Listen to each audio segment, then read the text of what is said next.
lot of disturbing stuff in there, and we're going to talk about some of that disturbing stuff momentarily here with Brad Jacobson. Actually, let's get right to it. Brad is on the line. As everyone knows, we only have people named Brad here on the BradCast. So Brad Jacobson is a Brooklyn-based freelance journalist and a contributing reporter for Alternet. His reporting has also appeared in The Atlantic, Columbia Journalism Review, Billboard, and other publications. Other publications, by the way, such as bradblog.com, as I recall. I believe Brad has guest blogged over for us a few times over the years. His new story, The Worst Yet to Come, Why Nuclear Experts Are Calling Fukushima a Ticking Time Bomb, starts this way. More than a year after the triple meltdown at the Fukushima Daiichi power plant, the Japanese government, Tokyo Electric Power Company, TEPCO, and the U.S. Nuclear Regulatory Commission, the NRC, present similar assurances of the site's current state. Challenges remain, they say, but everything is under control. The worst is over.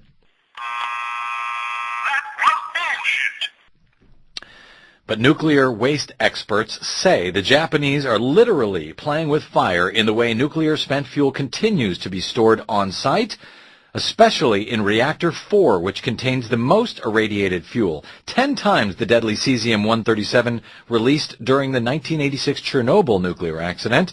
These experts also charge that the NRC is letting this threat fester because acknowledging it would call into question safety at dozens of identically designed nuclear power plants around the U.S., which contain exceedingly higher volumes of spent fuel in similar elevated pools outside of reinforced containment. That's the beginning of this startling report from Brad Jacobson over at Alternet. Brad joins us now. Hey, Brad, welcome to the BradCast, sir. Hey, sir. Thank you very much for having me. It's a pleasure to be here. Glad you could be here. This is kind of a terrifying report. Nice job, Brad. I'm not easily scared, but you've done the job. These experts you talked to about what is going on with this spent fuel pool at Reactor 4.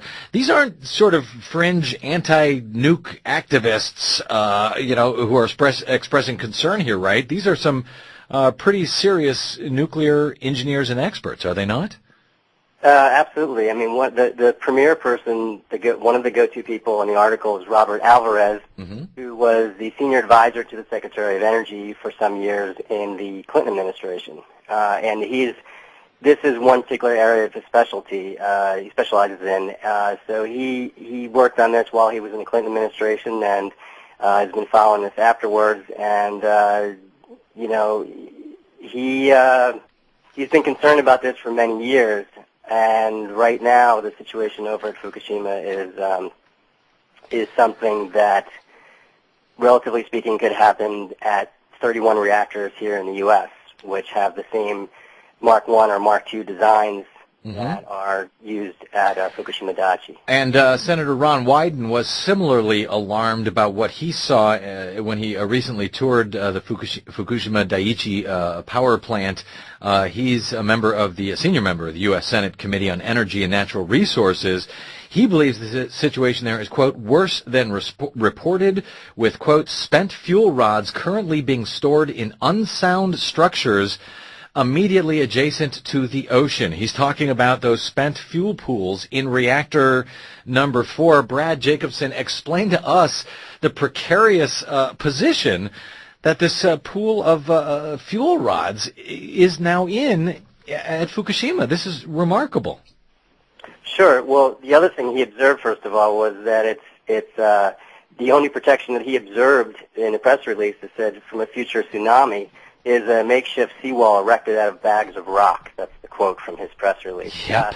But the whole situation there is so precarious. First of all, it's ironic that reactor number 4, as opposed to 1 through 3, where the meltdowns occurred, reactor number 4 is not in operation. The nuclear core was not in operation when the tsunami hit, but it had just uploaded spent or irradiated fuel, very highly radioactive fuel.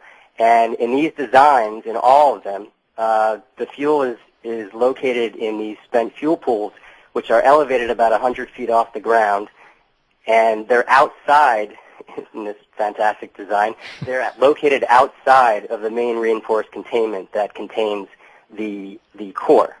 So what happened was during the tsunami, in the early days after the tsunami hit, there was a hydrogen explosion that blew the roof off. So not only is this structure not that sound that's surrounding the spent fuel, but the structure, the top part was completely blown off, and it sent the building into a list.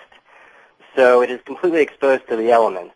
And as you mentioned at the beginning from the article, just that reactor 4 contains 10 times the amount of cesium, which is a highly radioactive, pervasive, volatile kind of isotope that was released during Chernobyl in 1986. And so let me just sort of repeat that to make sure that people understand that. We were talking about reactors 1 through 3. They were actually operational on March 11th, 2011, when the earthquake and the tsunami hit.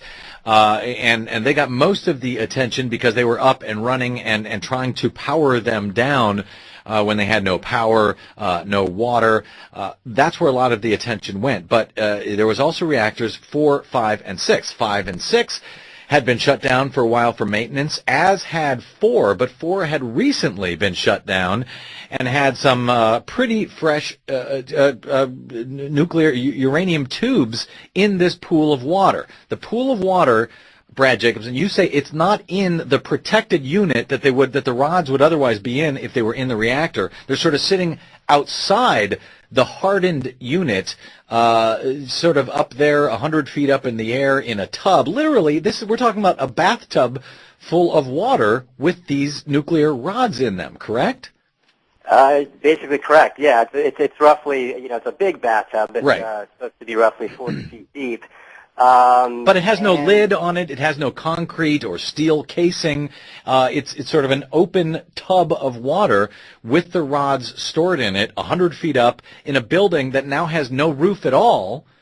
Didn't have much of a roof to begin with. It's built sort of like a Walmart, but as you describe it in your article, Brad. But the roof's blown off. Now the building is sort of leaning to the side, and you've got this pool of radioactive rods sort of suspended 100 feet up in the air. That is the dire situation. And, some other aspects of this are that, the NRC says that TEPCO and the Japanese government say that the building was, sent into a list, this reactor 4, that it's been restabilized, but, it's been restabilized in the sense that I think they put some structure up to prevent the list from completely collapsing, but as the experts that I spoke with pointed out, the whole structure is still unsound. It is not as sound as it was originally meant to be built for, and regardless, it's even if it were sound, as Robert Alvarez points out, it still doesn't take away the fact that it's in this precarious nature anyway. It's sitting there totally exposed to the elements. The other thing is that this mirrors the same problem with these type of designs here in the U.S., which is there's no instrumentation in these GE Mark I and Mark II boiling water reactors to tell you, there's no built-in instrumentation on the spent fuel pools to tell you what the pressure, to gauge the radiation, the temperature, or the pressure levels. So that's why there was a helicopter flying over in early days to see if there's any water in reactor 4. And the thing is, similarly at Chernobyl, the poor guys who were up there in a helicopter looking at this, I mean, they experienced doses of radiation that, experts said also will probably cause them to have an early life. And it's because these fuel pools, when they were originally designed, they weren't meant to be permanent storage for these rods, right? They were for taking rods out of the reactor and then transferring them to some permanent storage unit for spent fuel rods that apparently does not exist. Whether it's it certainly doesn't exist here in the U.S., where these similar models of nuclear plants have been storing these rods now for decades, with nowhere to store them, and they're filling up their spent fuel pools that are supposed to be temporary with even more rods than are currently endangering the Fukushima plant, correct? There is a massive amount of spent fuel which dwarfs anywhere in the world here in the U.S. In these spent fuel pools. Early on, there was going to be reprocessing, but once that fell through, it didn't take a foothold in this country. In the early 1980s, the NRC decided that the nuclear industry was then allowed to use these high-density pools. And all these pools were never built to hold more than a quarter or a fifth of what they hold, but yet they allowed that, and then eventually they were going to maybe bring it, deposit it into, was it Yucca Mountain? Right. Once that fell through, there is nowhere to put it, and more recently the NRC just arbitrarily decided now it's safe to store this, as one of the experts mentioned, to cram these pools to the gills with this highly irradiated spent fuel for the next 120 years. They just decided that'll be fine. 120 years. And this is the same NRC and the same, by the way, Barack Obama administration, which has just approved two new nuclear plants in this country, correct? Correct. Back to Fukushima now and this precarious pool of spent nuclear rods 100 feet in the air. The concern now that these experts have is that if another earthquake and or tsunami hit, there is absolutely nothing to protect this pool of rods at this point. What are the possibilities of such an earthquake? And if it does happen, if something does happen to this pool of spent fuel, what happens then, Brad Jacobson? Well, this is the scariest scenario of them all, which even if just the spent fuel in reactor 4, if reactor 4 goes, that's a situation that is horrific in its own sake. But if reactor 4 goes, the nightmare scenario is that it ignites the spent fuel and this is just the spent fuel, by the way. I didn't point this out in my article. I didn't have room to point out so many things in my article as long as it was.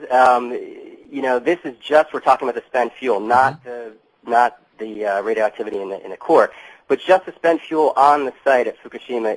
If reactor 4 ignites, they're afraid that the rest of the spent fuel in the other reactors would ignite, and the amount of spent fuel that the amount of cesium-137 that I mentioned before, deadly cesium-137, is 85 times the amount that was released at Chernobyl. And that is the nightmare scenario, which the New York Times reported back in February, that the Japanese government was contemplating when they were contemplating evacuating Tokyo.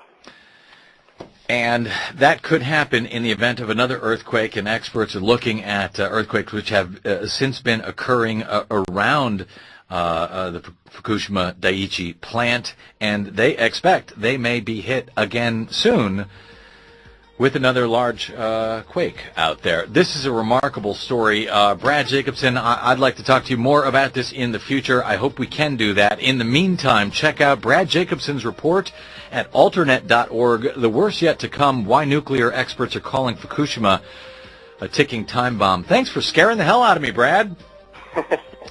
Sorry, but thanks for having me. You bet. Thanks a bunch. Really appreciate it. And, of course, today the Japanese government announced they will nationalize the Fukushima Daiichi plant. They will take it over to avert collapse of the Tokyo Electronic Power Company. What a mess. And yet we press on with nukes in this country.